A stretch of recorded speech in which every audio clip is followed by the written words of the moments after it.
My yes goes to Zateo's founder and editor-in-chief, Mehdi Hassan. He spoke at the Washington, D.C. rally over the weekend. It was one of the major events of the No Kings kind of rallies, and people were protesting against the authoritarian drift under Donald Trump. Yeah, this is like 7 million people turned out right around the United States. There were like thousands or over 2,500 protests in 50 states. Yep. Yes. In case you didn't hear about it, that's what we're talking about. And what I loved in his speech, I mean, it was like a 10-minute speech. It was great. Terrifying that he had to speak behind like a bulletproof like glass or thing. Mehdi Hassan. Yeah, all of this. If you have a look at the video, which we're about to play in a moment, they're speaking behind. I mean, obviously after the assassination of Charlie Kirk, but also the fact that everybody has a gun in America, and that's one thing that just kind of shocked me. Of course, to a non-American, you're like, what's happening? What the hell? Yeah. But in his speech, he identified himself as a journalist, an immigrant, and a Muslim, and he called that like Trump's trifecta. But this is the part that I really enjoyed. The great irony is, of course, that Donald Trump is the son of an immigrant, the grandson of an immigrant, and married to an immigrant.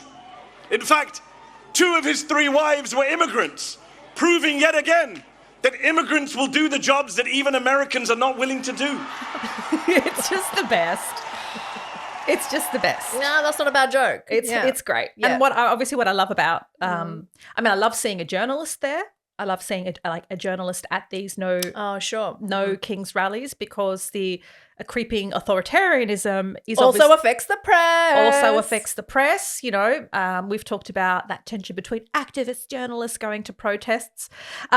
Also, like Trump and his administration in the lead up tried so hard to frame these protests as like Hamas support protests. They also kept calling Antifa protests. And I honestly, every time I hear the way Trump says Antifa, I almost feel like he's trying to make it sound like a foreign word or an Arabic word, when really it's just short for anti-fascists. Like a lot of people, I don't think, would realize that it's kind of some weird umbrella term. There isn't like an Antifa card-carrying organization. It's just like a general movement of people who are against fascism. He's going to have to try harder if he wants it to sound Arabic. Say, ha, you coward. Say it.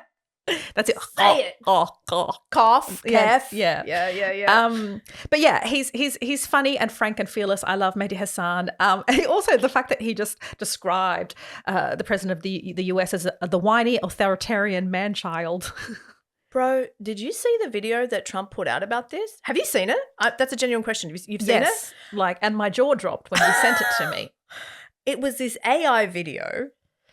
How do I know it's AI? Oh, I don't know, because it's Donald Trump wearing a crown in a fighter jet with like Top Gun music that he posted onto his Truth Social. If you're on YouTube, you'll be able to see it. You know what? I'm going to play it. Just so you can hear the music. So you know what I'm talking about.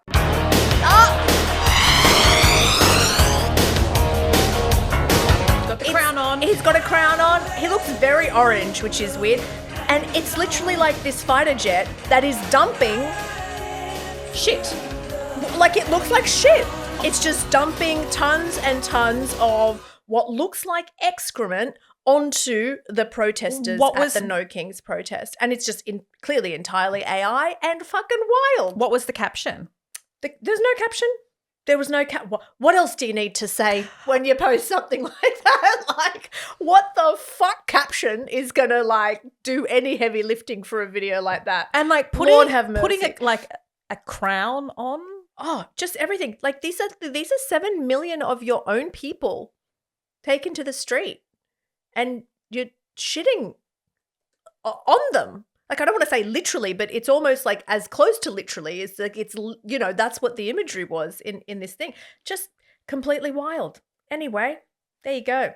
So that's your yes. Speaking of journalists and the press being also victims, if you will, of rising authoritarianism, where somebody might want to put on a crown and go in a fighter jet and just just release tons of shit onto you as you protest against them. My yes from me comes to us courtesy of American journalists, actually. We're staying crossing the Pacific. We're staying there. Okay. We're keeping there. Yep, exactly.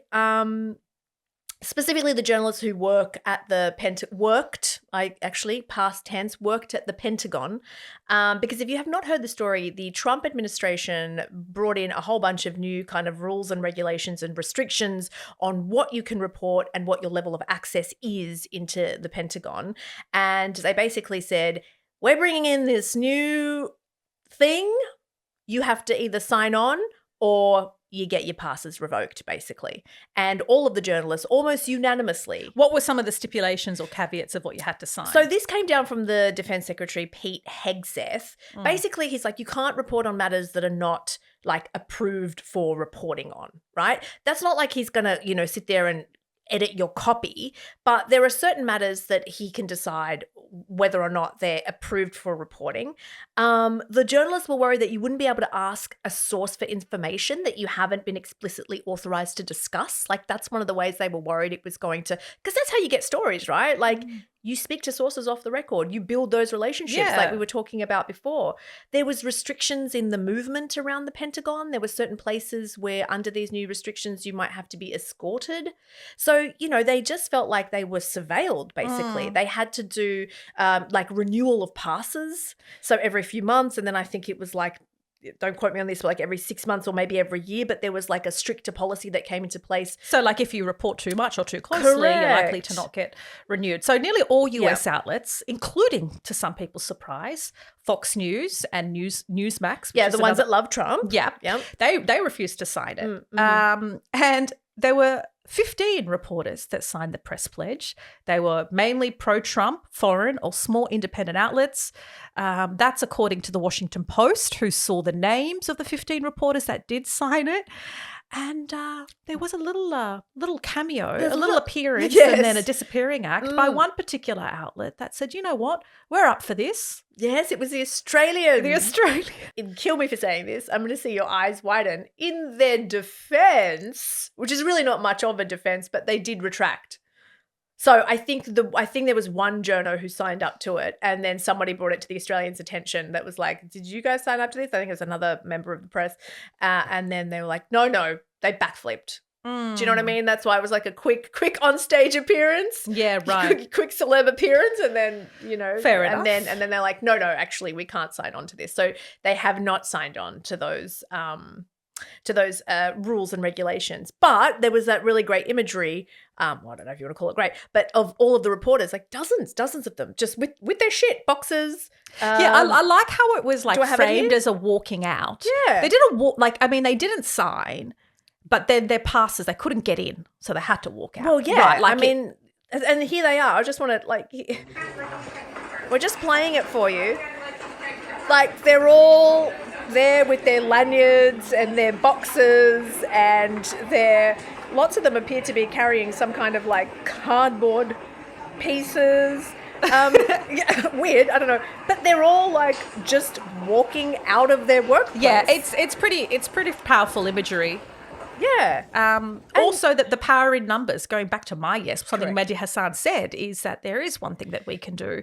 We can assemble, we can protest, we can walk out, we can say no, and just kind of reinvigorate people, be that, per industry or the greater masses. It's like we have a say, and that we shouldn't just sit by while we see attacks on democracy and press freedom. Yeah, and exactly. And the last point that I want to make about this that I thought was interesting, and this is something that we've discussed, although we could probably stand to discuss it in a little bit more kind of detail and depth, but the idea of access and, why access is so important to, especially to political journos, to having that access to, the people in power, and sometimes why journos can get a little bit high off it, And so I think this poses like an interesting question, which was like, what does the production of journalism look like without the access, like what can you actually produce without the access? And I think that'll be just an interesting thing to look at moving forward, because they're still doing journalism, they're still doing the work, they're still Pentagon reporters.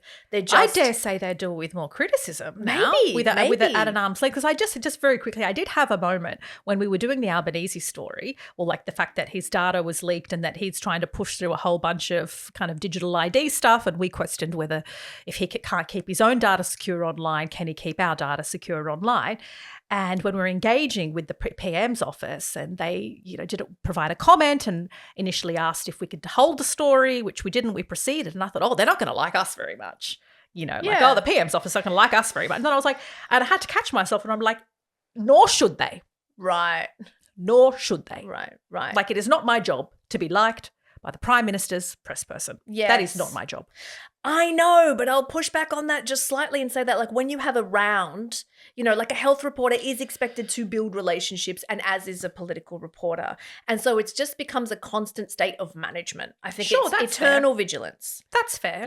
With the caveat that, like, we're not here to make friends with people. But if you are quite chummy and I think it can get blurry and you want to get on the side, particularly for the most powerful person. I guess for independents or the opposition, people with less power, but you are meant to hold power to account, and there's no more powerful person than that person in Australia sitting in the PM's office. So, I mean, I get the tension, but I had to catch myself and go, well, he shouldn't like me. He or she shouldn't like me because that's not my job to be liked. Yeah.